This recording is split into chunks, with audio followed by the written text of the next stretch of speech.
Jenna, I'm going to the front office in San Francisco. John Lynch and Kyle Shanahan, the brain trust out there. Now, look, a few years ago, they traded 2 first-round picks and a third-rounder to move up to number 3 to draft Trey Lance, a quarterback from an FCS or Division I AA school, okay?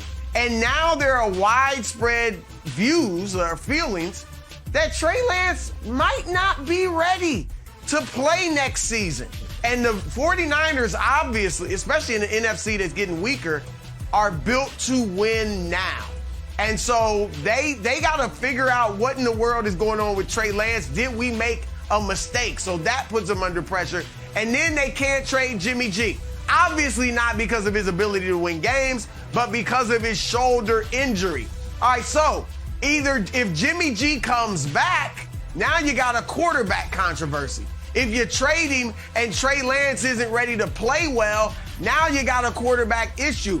They've got to get this thing right, so they're under duress. Number 4, Jenna, I'm staying in the front office, but I'm going to the association. Ooh. My man Rob Pelinka. Now, early on, LeBron caught a lot of heat for the Russell Westbrook acquisition.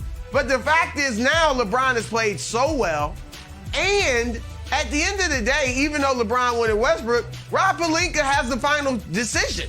And he decided he didn't have to listen to LeBron, didn't listen to him when he wanted Tyronn Lue the coach. So Pelinka has to wear this season. And then this summer, big decisions to be made. Because I do think Rob Pelinka will survive, Nick.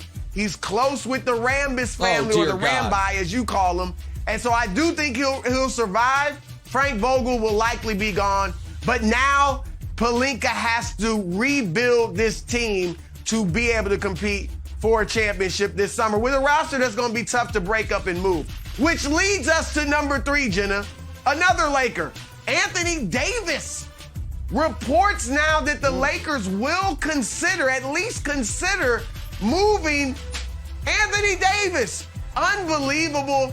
But remember, a couple of years ago, he was the second best player in the league, according to ESPN, heading into the preseason. And now he could be on the trading block. And the sentiment in much of LA, much of Laker Nation, is good riddance. I mean, how the mighty have fallen. So Anthony Davis is under duress, and he might come back this weekend. And if LeBron doesn't play, maybe LeBron will play. I think he will. But let's say he doesn't. Can Anthony Davis lead the Lakers to enough victories to get them in the play-in without LeBron or with a hobbled LeBron? All right, at number 2, we are going back to the college basketball. There you go, the Duke players, all right? All of them, because all of America now is watching the NCAA tournament saying, wow, wouldn't a storybook ending be terrific? Coach K, the best coach since John Wooden, could go out with a championship? My goodness. And then you look at the rosters and you say, why shouldn't Duke win? They've got 3 players that many believe will be in the top 20 of this year's NBA draft, including Paolo Banchero, their best player, freshman, super-duper freshman, 6'10", gonna be a top 5 pick, and another guy in A.J. Griffin that'll be a lottery pick. And so the pressure's on these young kids to go ahead and deliver that championship to Coach K. Oh, and by the way, their team they play in the semis on Saturday, North Carolina. Oh my gosh, the hated rival. You cannot let Coach K's last game be a loss to North Carolina. So the pressure is on. And at number 1, he'll be here until he finds a home. And that's poor Baker Mayfield. Oh. I mean, just a year ago, he was on top of the world. Everyone was celebrating him. He led the Browns to the first playoff victory in nearly 3 decades. Progressive was talking about not only more commercials, but a sitcom. I'm joking. But still, it was all good for Baker. It was going great. And now he can't find a home. So, Baker, until he finds a home, he's got to be on the Bud list. There it is. Yeah, should be roommates on the Bud list with another guy who can't find a home, your beloved Jimmy G. So I have a lot of issues with this. We could have put Tom Brady on this Bud list because he's out here forcing coaches out. I was considering putting every single golfer who's going to play Augusta on the list because do you see that? What's that rustling in the bushes? Is that a tiger? Oh, it is a tiger. Oh, you know I've already bet on Tiger to win this tournament even though I don't know if he's playing it. However, none of them deserve inclusion as much as Nikola Jokic. So here's why. Kevin Wildes has made a good point to me about Jokic, or about Steve Nash, pardon me, and whether or not Nash winning back-to-back MVPs has actually been bad for him legacy-wise. If it's a cudgel that is used against him rather than we talk about how great he is. Well, Nikola Jokic, I think, indefensibly is going to win this MVP. And then look who he's going to be playing, Wildes, in round one. Almost no matter what.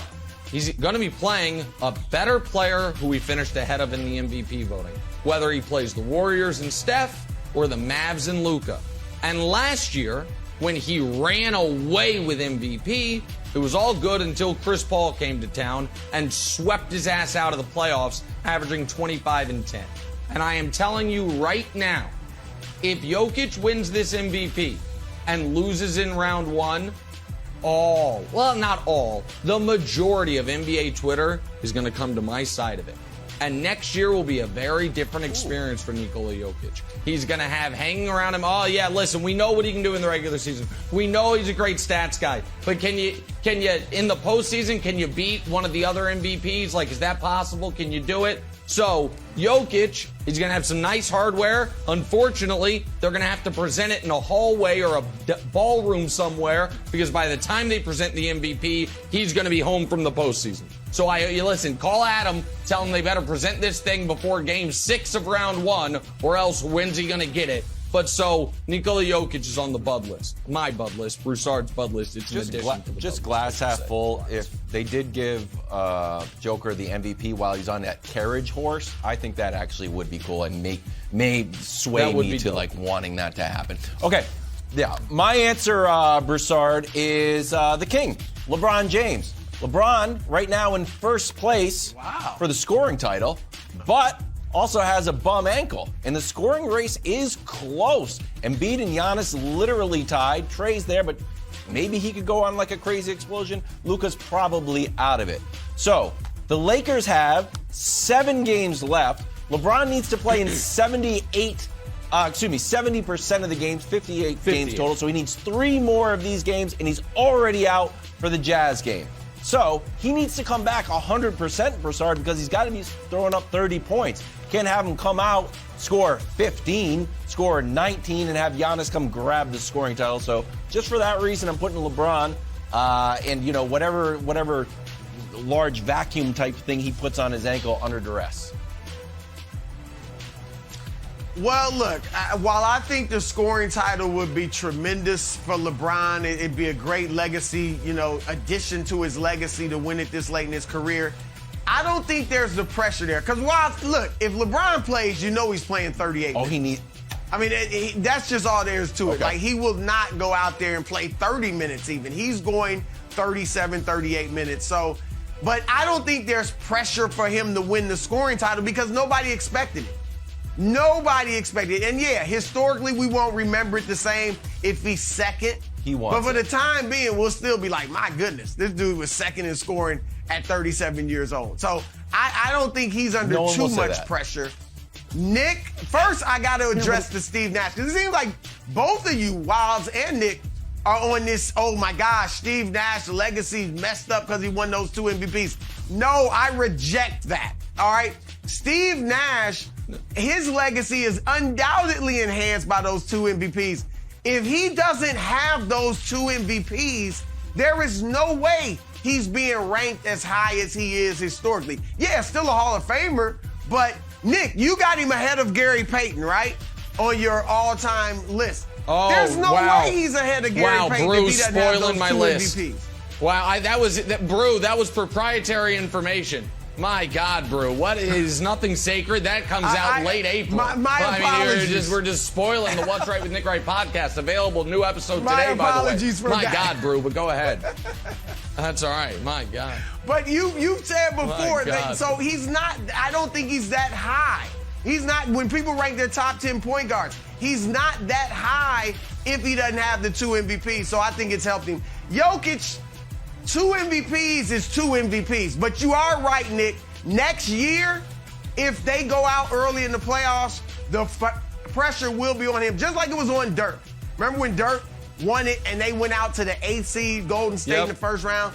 And nobody wanted to consider Dirk for such an award until he got there and won the championship. So I don't hate the Jokic pick, but I disagree with you on Steve Nash. Okay, thank you. And Bru's like the only other person, the only other MVP voter, I consider myself an MVP voter even though I'm not, who doesn't think Jokic is a lock top 3 or top 2 guy. Thanks for watching. Subscribe here to get the latest from the show. Also, be sure to check out more of the best clips from First Things First, or go watch a few segments from our other shows on FS1.